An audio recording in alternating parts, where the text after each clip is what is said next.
2, 1, 2, 3, vai!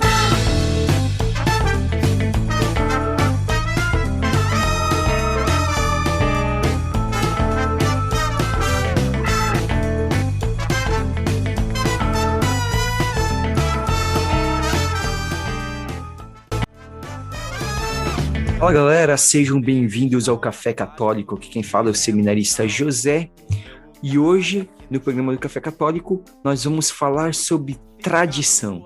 E para falar sobre esse papo aqui comigo, a minha irmã Bruna. O rito da missa não é uma sagrada tradição.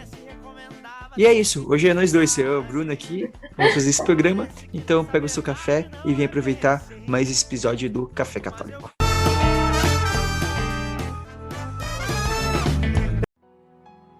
Bruna, quer começar, quer explicar a tua frase de entrada já ou ela vai ser explicada mais depois?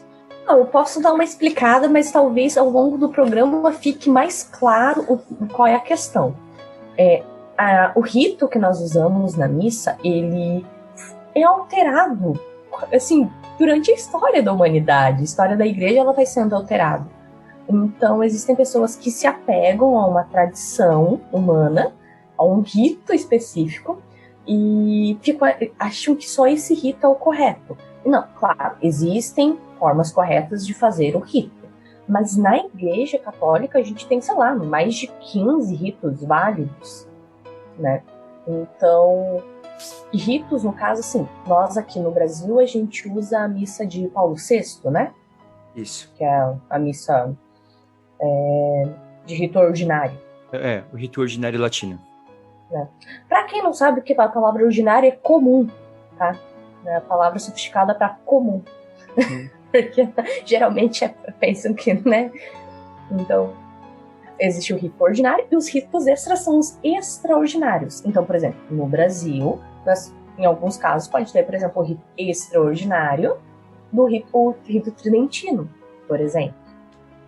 Né? Mas então, agora vamos é isso, voltar... Existem vários ritos. E daí a gente vai explicar a questão de como a igreja vai mudando e isso pode ser alterado também.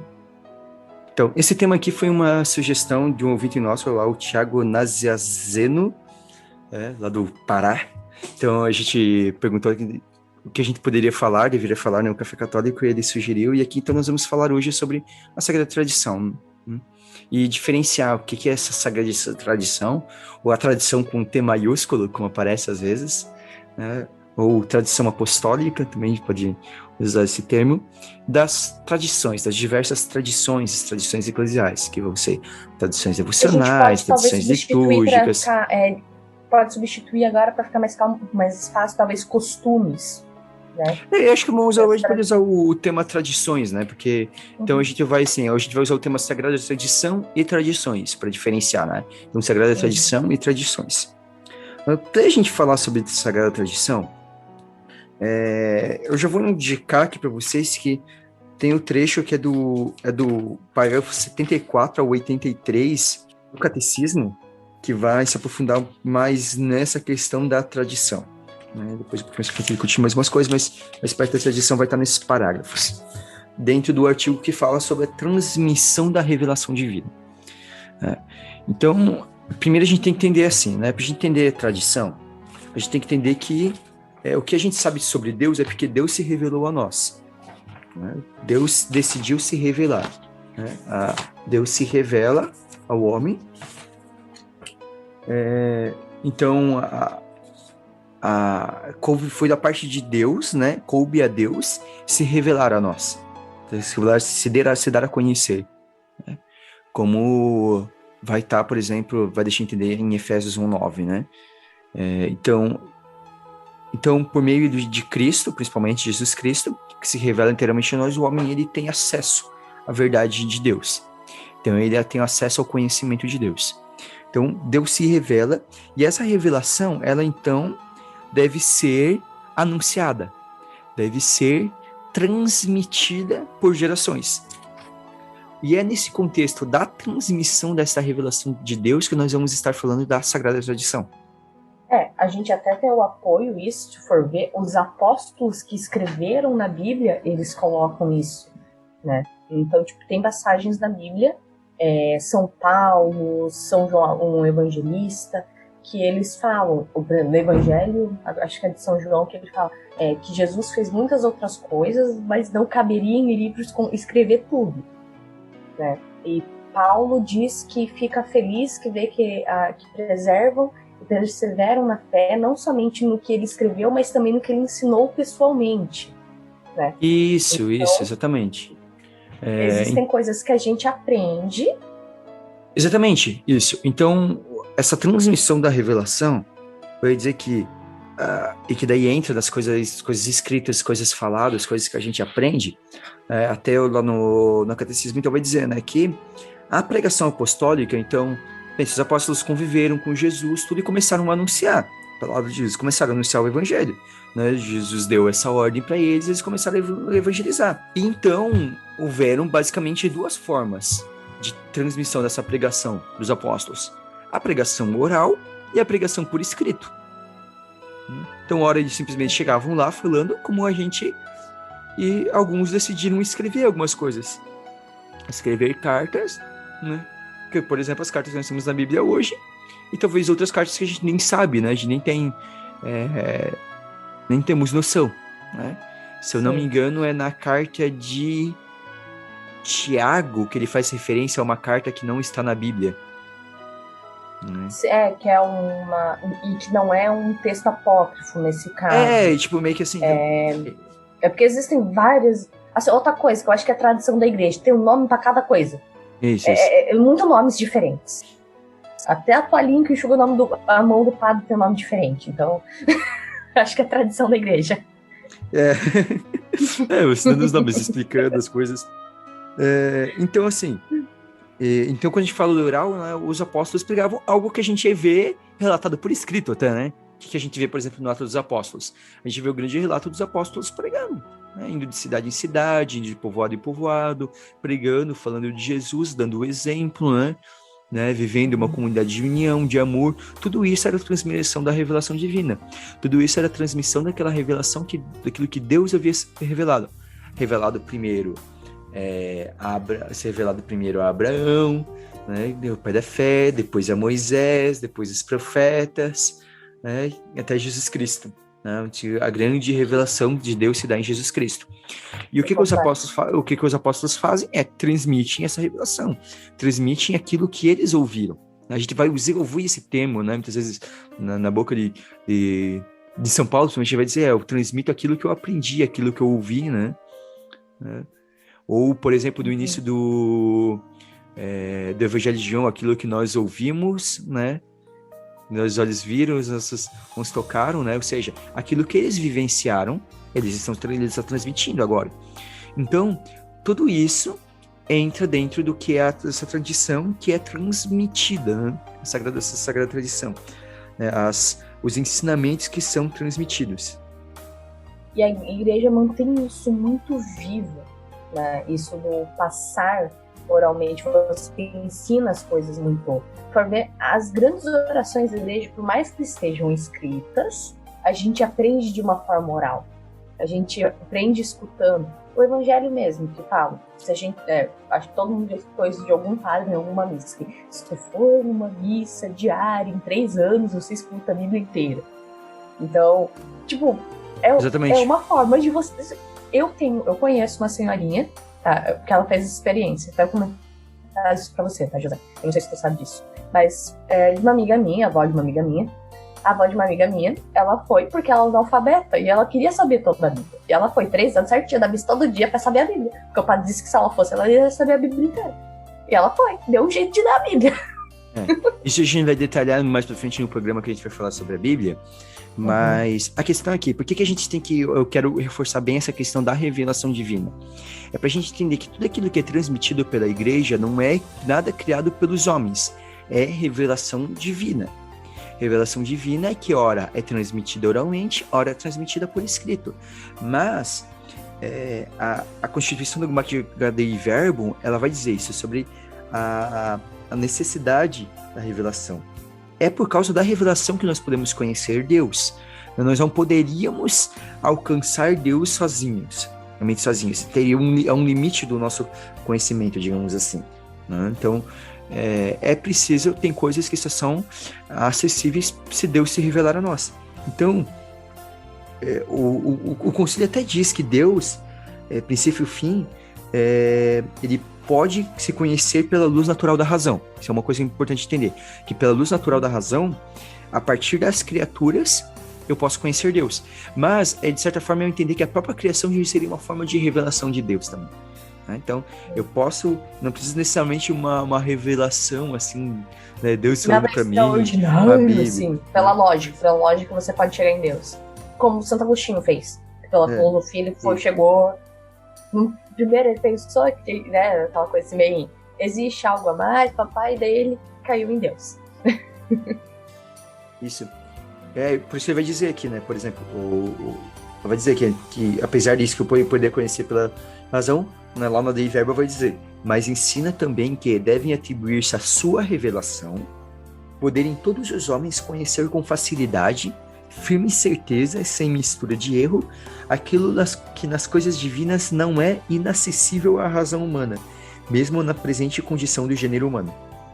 Então, a questão é que a revelação, a gente pode conhecer Deus, mas depende também de uma revelação divina para que a gente possa conhecer sem erro.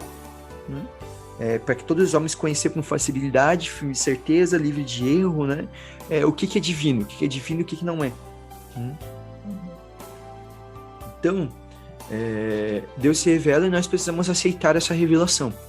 E a partir da aceitação dessa revelação, nós somos capazes de transmitir, então. E daí a gente entra na questão de que como vai ser... que existem tradições, né, que são moldadas pelos homens, que são adaptadas pelas igrejas locais. Então, isso não é uma sagrada tradição. De tempos em tempos isso é revisto. E é à luz do Espírito Santo que esses costumes, essas tradições devem ser moldadas. Então, tem coisas que convinham no começo do cristianismo que hoje não convém mais. Que daí a gente vai entrar, né? A gente vai detalhar um pouco do programa essa diferença entre tradição e as tradições, né? A sagrada tradição e as tradições, como a gente já pontuou. Então, a sagrada tradição, a gente tem primeiro, né? Então, ela começou a transmissão dessa revelação divina, começou a sagrada tradição, com a pregação dos apóstolos em si. Quem, digamos, conheceu Jesus, assim, diretamente, né? Por dar um abracinho em Jesus ali, né? Pessoalmente, né? Com a cabeça no ombrinho de Jesus. Levou uns esporro. Isso, levou uns esporro, né? Comeu com Jesus, bebeu com Jesus, fez festa com Jesus, chorou com Jesus, se alegrou com Jesus, né? É ali quem viveu ali, né? Quem viu carinhoso começou a falar. E daí, a questão é que essa tradição, essa pregação apostólica, ela é continuada na sucessão apostólica.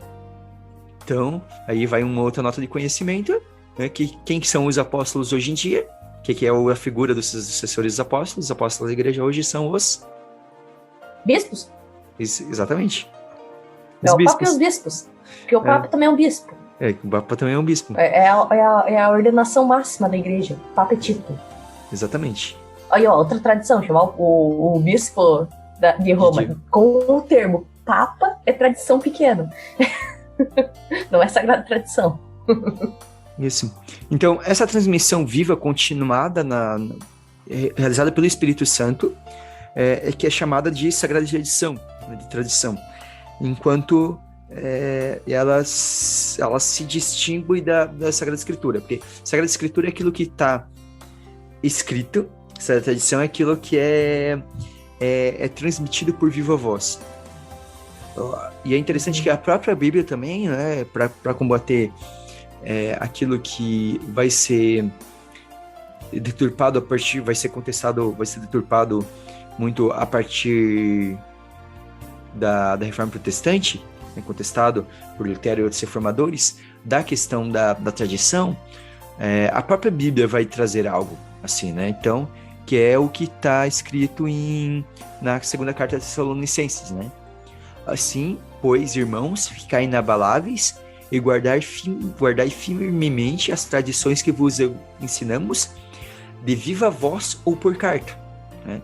Então, ou seja, aqui, São Paulo está deixando bem claro que não é só aquilo que está escrito que vale. Os ensinamentos são dados por voz ou por carta. E então e continua sendo transmitido assim depois, posteriormente. Seja, né, por escrito, seja pela voz. E assim a gente tem o tripé da nossa fé, que é a Sagrada Escritura, as Sagradas Tradições e o Magistério da Igreja, a confiança de que os nossos bispos, nossos pastores, sabem nos guiar na interpretação da Sagrada Escritura e na vivência das tradições. Isso, na vivência da tradição. Tradição, então, desculpa. Pra gente não confundir. A gente mesmo tem que cuidar para não confundir. Então, a igreja, então, por meio da tradição, a igreja ela vai perpetuar, ensinar por meio dos seus hábitos, por meio do testemunho, aquilo que a igreja é, aquilo que ela acredita. Essa tradição, ela progride na igreja sob a assistência do Espírito Santo, né? Como vai dizer lá na Dei Verbum, vai dizer isso. E ela progride a percepção das coisas como das palavras transmitidas, né? Seja pela contemplação e pelo estudo dos crentes. O que quer dizer um pouco o quê? É que essa tradição, ela de certa forma, ela se mantém sempre fiel, mas ela não é algo sólido, né? Outra aqui, essa ligação com a revelação, que eu digo que é muito importante para a gente entender isso. É a ideia de que a revelação toda, ela foi dada, mas a gente não compreende tudo de uma vez só. Então, o estudo da tradição vai ajudando para que aquilo que foi revelado, ele vá se desvelando, né? E os homens possam crescer na compreensão da verdade. Então, é uma tendência contínua, para alcançar a verdade, para o encontro com a verdade. Então, a tradição, ela progride nesse sentido. A tradição, a sagrada tradição. E a gente vai ter algo muito forte dessa tradição quando a gente vai, por exemplo, olhar para os primeiros séculos da igreja, o que a gente vai ver, né, para os chamados padres da igreja, por exemplo, né, os santos padres da igreja. Uhum. Então, eles meio que, a gente pode dizer que está o cerne do que é a tradição da igreja, está nas palavras dos padres da igreja, né, os primeiros padres, os padres dos primeiros séculos, né, que aquilo que eles ensinaram, aquilo que eles pregaram, se torna uma base para aquilo que a igreja vai acreditar, né, vai professar e vai pregar ao longo de toda a sua história.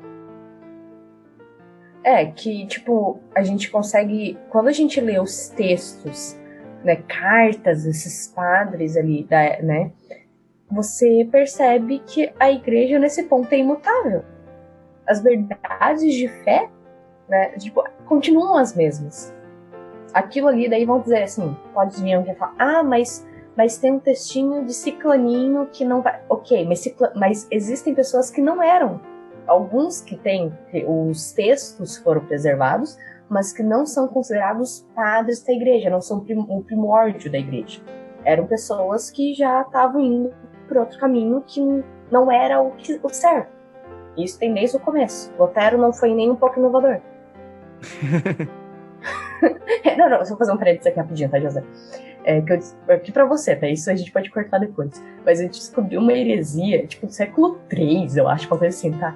Escutando o podcast deles falando, o padre vai falando, porque falava que a Eucaristia era só um símbolo, porque a Bíblia era só a palavra que valia, não sei o quê. E alguém virou assim, pera, então o Lutero não fazia assim, não, ele nem pra ser original. Ele nem pra isso era. Quer dizer, não era pra... Tipo, era coisa antiga já. Não, só voltando.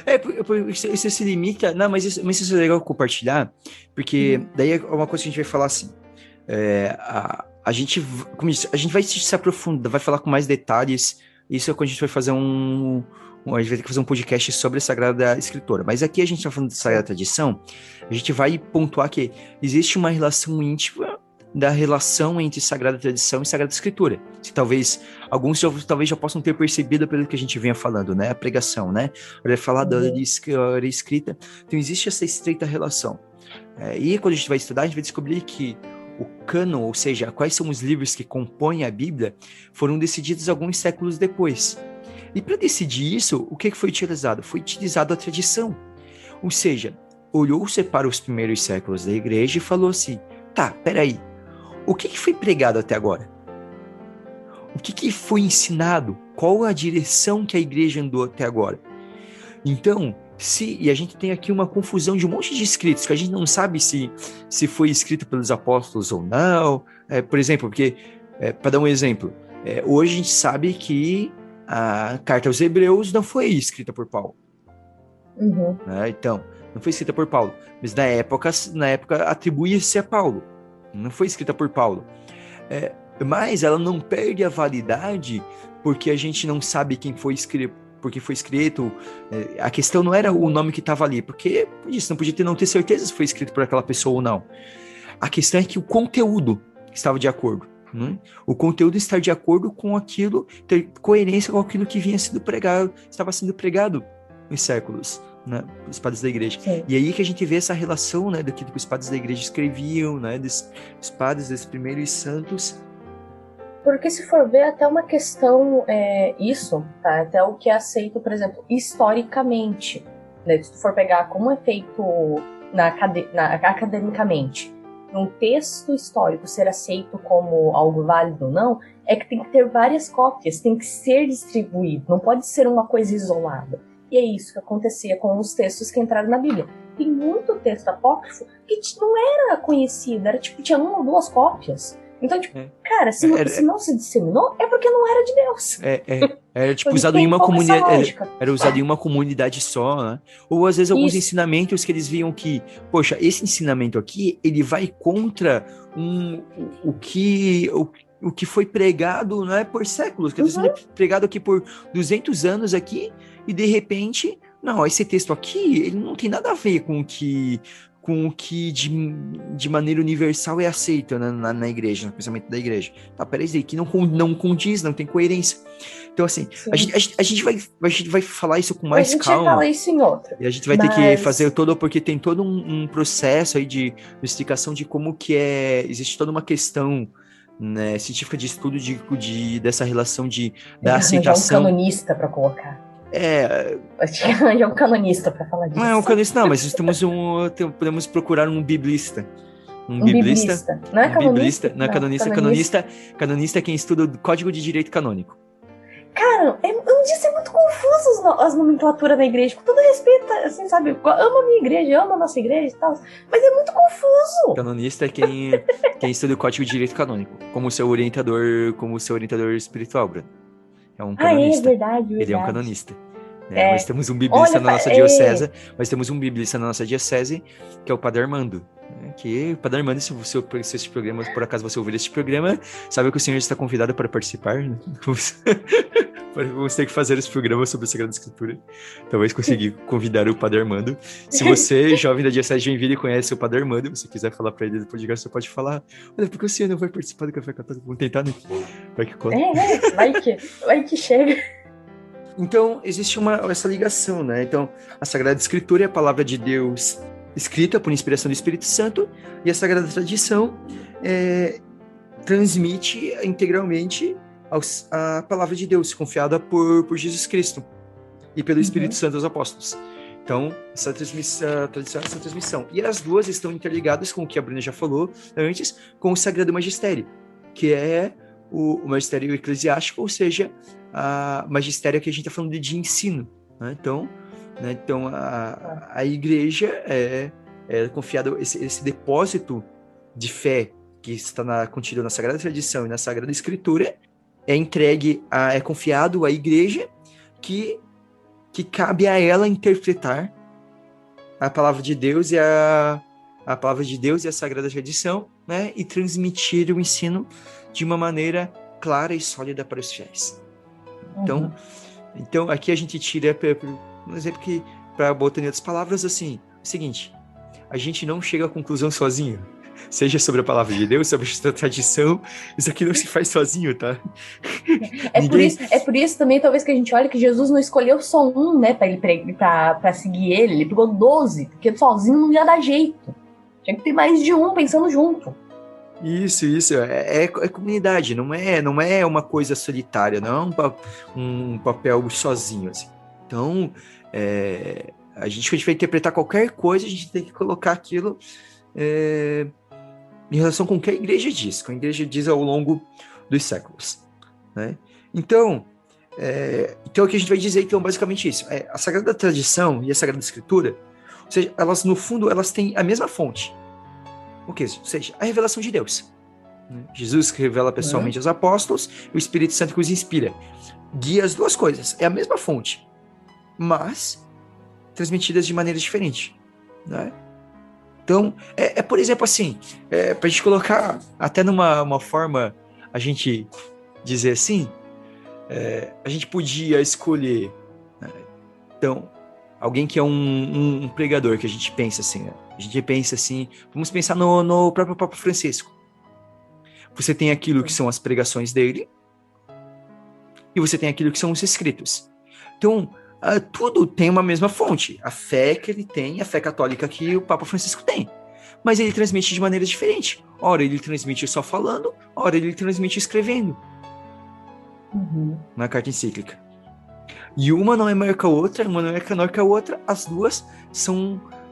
você vai entender o pensamento do Papa Francisco unindo tudo isso.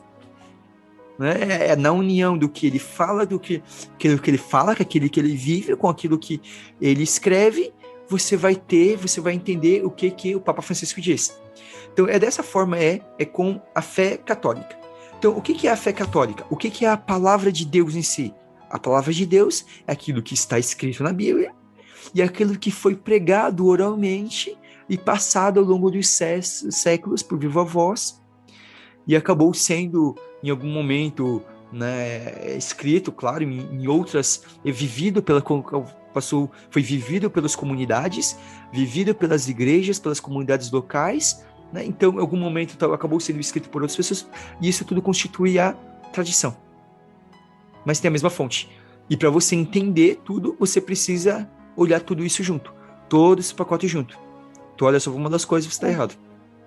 É que eu falei que a gente usa o termo tripé, porque é algo que é sustentável. Se tirar uma dessas partes, não dá certo.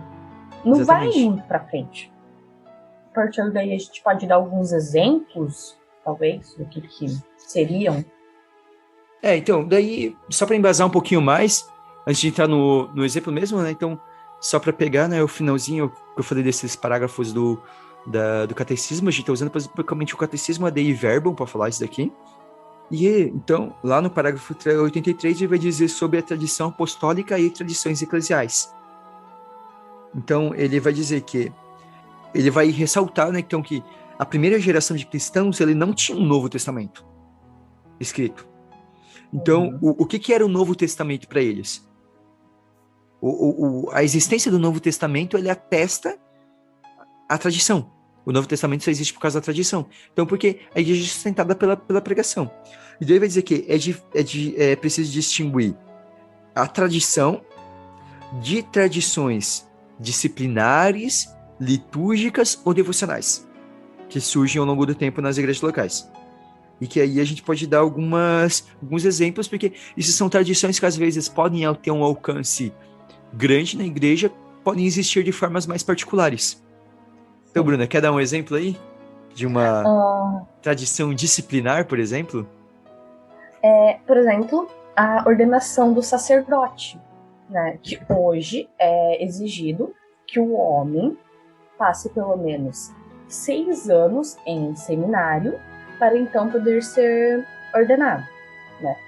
É até uma brincadeira que eu já vi padre brasileiro que vai para a Itália, por exemplo, e os italianos ficam em choque porque eles acham que demora muito. Na Itália demora muito tempo a ordenação, assim, sabe? Os padres, eles ficam muito agoniados porque eles ficam 5 a 6 anos dentro do seminário, sabe? O que é um absurdo, é muito tempo para ser ordenado. Zé, quantos anos mais ou menos no Brasil um rapaz fica no seminário para ser ordenado?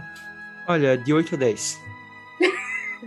Então são coisas que... Mas existe um mínimo, 6 anos perante a igreja. Tem que ser pelo menos 6 anos dentro do seminário. Mas houve períodos da história em que isso era diferente, em que não existiam seminários e que muitas vezes sacerdote podia ser eleito por aclamação popular. O que aconteceu, por exemplo, com Santo Agostinho, a comunidade que ele pertencia, o elegeu sacerdote. Fica ligado a isso, por exemplo, a curiosidade é que os seminários só vão existir de forma instituída mesmo, obrigatório, a partir do Concílio de Trento somente. Uhum. Antes não existia. Antes tinha essa aclamação. Uma coisa que era muito comum era, por exemplo, a pessoa que quer ser padre, ela ia morar com outro padre. Até ficava ali morando com o padre por um tempo. Estágio, e em algum momento o bispo podia ordenar. Então, e daí a igreja, em um momento, percebeu que a necessidade precisava, precisa ter algum maior controle mínimo de sobre estudo, a formação. né? E é preciso estudar na filosofia e teologia. É um mínimo de 2 anos de filosofia e acho que 3 de teologia, que é o mínimo que ele se pede. Existe, por exemplo, um mínimo de idade. Sim. E tem que ter pelo menos 23 anos para receber a ordenação diaconal. Para depois, antes de receber a presbiteral, né? Antes disso, só com autorização assim, muito especial do Papa para ser ordenado mais cedo. Foi, agora que me corrija, José, mas foi São João Paulo II que foi ordenado mais novo, não foi? Ou ele foi no mínimo de idade? O João Paulo II? Isso. Foi no mínimo, ele tinha 24 anos. No mínimo? 24. Ele tinha 24. Não, tinha 24 porque eu anos. sei que tem alguns que recebem uma autorização assim especial, mas é muito raro. Por exemplo, o candidato ao diaconato permanente, ele só pode ser aceito se ele for não casado depois dos 25 anos, se for casado depois dos 35 anos. Mas se ele for ordenado, automaticamente ele tem que se tornar celibatário, não pode se casar depois. Isso. Também isso e pro casado ele tem que ter consentimento da esposa. Aqui a gente tá puxando várias coisas, a gente vai explorar melhor depois, mas aí tá um exemplo de uma tradição disciplinar. Vamos lá, vou colocar assim, ó, as tradições, assim, dessas disciplinar, a igreja tem como discutir, entendeu? Tem como alterar. A gente vai ter um pouco a questão assim, em alguns aspectos da hierarquia da igreja, certos títulos às vezes, por exemplo, né? Então, até recentemente foi excluído, por exemplo, o título de Monsenhor. Só tem quem já tinha antes. Não vai ser criado nenhum novo Monsenhor. Que era um título dado para alguns padres, por algum serviço, foi tirado, assim, né? Um título que eu descobri recentemente, porque eu sempre achava que arcebispo automaticamente era um bispo, né? E daí eu descobri o arcebispo diácono. E que não é um bispo, não é um diácono que foi ordenado bispo. É só um diácono que trabalha diretamente com o Papa. É um homem eleito para trabalhar diretamente com o Papa. É um homem religioso, né? E que vai trabalhar dentro do Vaticano ali direto, vai morar com o Papa. Então, existem algumas coisas. A gente vai ter também, por exemplo, as tradições pode dizer, as tradições devocionais. Por exemplo, a oração do Santo Terço, do Rosário, né? Que foi uma inspiração no século XIII, a São Domingos de Gusmão, e que a Virgem Maria apareceu para ele e falou que seria uma arma poderosa, né, na conversão de hereges e pecadores. Mas é uma devoção.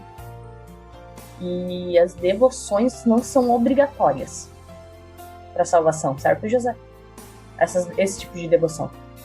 Não são obrigatórias. A gente sempre tem que ter que nos ajudam. A gente sempre tem que ter a posição do católico, ela deve ser sempre de respeito em relação a tudo isso. Ele não é obrigado, mas ele nunca deve desdenhar. Então, por exemplo, assim, eu falei ali do Rosário, mas a gente pode colocar como devoção, por exemplo, sei lá, o José é muito devoto de Santa Teresinha. Santa Teresinha é uma santa canonizada, tudo bonitinho na igreja. Daí, eu não tenho uma simpatia com Santa Teresinha, não bate meu coração vendo as coisas dela. Mas eu tenho que respeitar, primeiro, porque ela é canonizada, a igreja deu o título, então é oficial, e segundo, eu tenho que respeitar o que a pessoa faz. Porque se a pessoa não está ferindo a fé da igreja, ela não está errando. Exatamente. Tipo assim, então são tradições. Outra coisa, por exemplo, que muitas pessoas têm devoção, é a devoção à Divina Misericórdia, né? As revelações de Santa Faustina, né? Então você vai ter a festa da misericórdia, o terço da misericórdia. Eu sou obrigado a rezar o terço da misericórdia que me salvar? Não! Só que eu sou obrigado a acreditar na Divina Misericórdia. Não que eu preciso seguir aquilo lá, mas a Divina Misericórdia em si é algo muito maior do que as revelações de Santa Faustina. Exato, porque dentro disso, o que a igreja diz que é uma verdade é a questão da misericórdia, mas não todos os escritos de Santa Faustina, por exemplo. A questão é, quando a igreja atesta uma revelação, né? Não sei se a gente chegou a falar isso quando a gente falou sobre Nossa Senhora de Fátima, eu acho que não, mas é interessante falar, a igreja, ela simplesmente atesta que aquilo não tem erro. Uhum. Não tem erro e não causa nenhum prejuízo à fé. Existem outras revelações particulares em que a igreja intervém e diz, isso não convém. Que a gente não vamos entrar agora, mas se quiserem comentem lá no Instagram que a gente comenta outro dia. Mas falando daquilo que é aceito, né? Aquilo que é aceito, aquilo que é bem consolidado, tudo já, né? Já foi bem investigado, tudo aprovado. Uhum. Então, assim, eu não sou obrigado a seguir aqui, eu não sou obrigado a seguir as práticas que estão contidas nas revelações de Santa Faustina para me salvar. Aquilo é uma arma que eu tenho para a minha salvação, mas eu não sou obrigado. O que eu sou obrigado a acreditar é naquilo que está na Sagrada Tradição, aquilo que é a palavra, aquilo que é o ensinamento da igreja mesmo, aquilo que está no catecismo, aquilo que está na palavra de Deus. É isso que eu preciso. Isso eu preciso seguir. Os dogmas eu preciso seguir absolutamente, né? Mas eu nunca, como eu disse, a gente nunca vai poder desdenhar. Por exemplo, o terço, vamos poder pensar, mas o terço é só uma tradição devocional, então, mas entre todas as tradições devocionais, tem talvez devoção mais importante do que o terço. E a gente vai ver aí, a Bruna deu o exemplo de Santa Teresinha, a gente vai ver qualquer santo que tu for olhar ali, sabe? Tirando os primeiros ali que eles conviveram com Maria mesmo, que daí talvez até por uma questão de descrição não se falava, e ela era viva, tudo, mas depois sempre vai ter, sempre eles são marianos, né? Sempre há esse carinho com Nossa Senhora muito grande. Então, ou seja, é extremamente importante. Mas, daí vem aquela coisa, por exemplo, existem várias tradições relacionadas a Nossa Senhora, então que me permite que eu viva a minha devoção de maneiras diferentes com Nossa Senhora. E daí, Nossa Senhora é uma questão, por exemplo, que a gente pode exemplificar bem legal, talvez, da questão da Sagrada Tradição e tradições. Sagrada Tradição. Existem dogmas marianos e que não são discutíveis. São verdades de fé. Isso é uma Sagrada Tradição. Nos foi transmitido. O magistério teve essa compreensão e nos foi ensinado. A partir da tradição, a partir da Sagrada Tradição. A partir da tradição, né? Até porque Maria não deixou nada escrito, tem toda essa questão. Então a Bíblia você fala pouco, né, sobre Nossa Senhora, você fala pouco, né? Sobre ela. E daí as devoções particulares. Então, por exemplo, devoção do terço, aparições que ela faz, né, que ela fez e que são comprovadas pela igreja, como Fátima, Guadalupe, são devoções. E daí você não quer, assim, você pode, por exemplo, simplesmente acreditar, mas não rezar por esse título, e pronto, tá tudo bem. Mas os dogmas você tem que aceitar. E se você tira um dogma, você deixou de ser católico, como disse o nosso pároco na missa da Santíssima Trindade, tá? Padre Anderson Pizza, ele falou, se tu tira um dogma da tua vida, não é mais católico, deixou de ser católico. É bem isso mesmo. Então, é isso. Então, assim, essas tradições devocionais. Como a gente vai ter, por exemplo, outros tipos de tradições devocionais, então é muito comum que em regiões diferentes você tenha um santo específico que é mais forte, né? Sim. Então, no Brasil, nós temos uma Senhora Aparecida como padroeira do Brasil, muito forte, né? Então, daí às vezes você vai ter em locais específicos, né? Então, aqui perto de Santa Catarina, nós temos, né, Santa Paulina, né? Porque em Nova Trento tem o santuário, tem tudo, então acaba você tendo essa devoção muito, muito forte, né? Um local de peregrinação, tudo, cria-se uma tradição devocional. Agora, então, tradições. Tradições, por exemplo, uma tradição que é muito, muito isolada, tipo uma província da Itália, um negócio muito interior da Itália. Eu não me perguntem como eu aprendi isso, porque é um negócio muito aleatório, que existe um título que é Nossa Senhora da Pera. Porque aparentemente rezaram lá para salvar a plantação de pera e Nossa Senhora salvou. E surgiu a tradição da Senhora da Pera, que a cidadezinha vendia pera, só isso. E houve uma devoção. O pessoal, tipo, acredita numa proteção da Senhora na cidade. Então, existem essas pequenas coisas. E vão ter coisas, novamente, eu disse, pessoal, revelações particulares e que se não ferem a fé, não tem problema. E daí a gente vai ter as tradições litúrgicas. Que é o que eu falei lá no começo do rito da missa. Porque eu sei que tem o nosso rito romano, né? Por exemplo, o rito romano é o que é o predominante no Ocidente Católico. E você vai ter o rito, por exemplo, você vai ter o rito ambrosiano, que é utilizado somente na Arquidiocese de Milão. Sim. Né? Que tem origem justamente na liturgia proposta por Santo Ambrósio, que foi bispo de Milão. Então, o rito ambrosiano. Rito ambrosiano é que, por um acaso, também tem respostas como no Brasil, para não dizerem que só no Brasil que tem resposta. Na cara. Quer citar quais são os ritos, Bruna? Tem o rito latino. Então, tem o rito romano, que é o que é mais utilizado no Brasil. Tem o rito ambrosiano, que é utilizado na Arquidiocese de Milão. Tem o rito massorabe, que tem origem nos árabes convertidos ao cristianismo na Espanha durante a Reconquista, tá? E é autorizado para usar em todo o território da Espanha. E daí tem o rito galicano ou lionês, que é utilizado da Arquidiocese de Lyon, que é a primaz da França, tá? Daí tem o rito bizantino, esses daí eu só vou citar rapidinho, tá? Porque é muita coisa, vamos falar muito de nome agora, tá, gente? Rito bizantino, tem. Aí, o rito Acho que não precisa citar todas as igrejas. Que são as igrejas que celebram, né? Eu vou falar quantas, só falar a quantidade. Tá? São 14 igrejas com ritos diferentes dentro do rito bizantino. Aqui a gente tá falando de igreja, mas são igrejas em comunhão com o Vaticano, então, tá? Não é nada errado. Daí tem o rito armênio, o rito antioqueno, o rito caldeu e o rito alexandrino, tá? Então, tem coisa aqui que, por exemplo, é a comunidade russa católica que usa. E, né, na região ali, numa região da Rússia, vai usar o rito.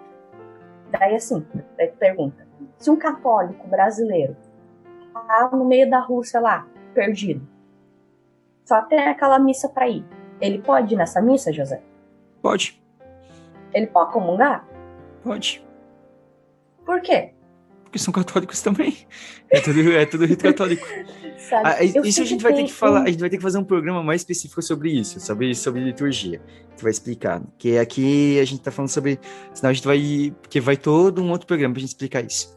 Eu sei que tem pessoas que podem ficar chateadas, por exemplo, quando a gente fala do rito que nós usamos, coisa assim, que nem eu falei lá no começo. Eu sei que tem gente que vai ficar chateadinha pra gente falar do rito tridentino. A questão é, o rito tridentino também foi algo que surgiu em um período. Por quê? Porque a igreja viu que havia uma necessidade de comunhão de rito. Porque era muita era muita loucura, era muita bagunça. E a igreja falou assim, vamos dar uma formalizada, tal qual fizeram com o seminário, vamos dar uma diminuída aqui para ter uma linha igual. E aos poucos se viu que poderia se alterar o rito, porque para alguma comunidade aquilo não faria sentido. Então, por exemplo, a gente teve um podcast que a gente gravou, foi ano passado, né, com a missionária, esqueci o nome dela. Foi início do ano, Bruno. Foi início do ano, tá. Então a gente teve o programa no início do ano. Com a Maria Isabel. Com a Maria Isabel, que faz a missão em Moçambique, né?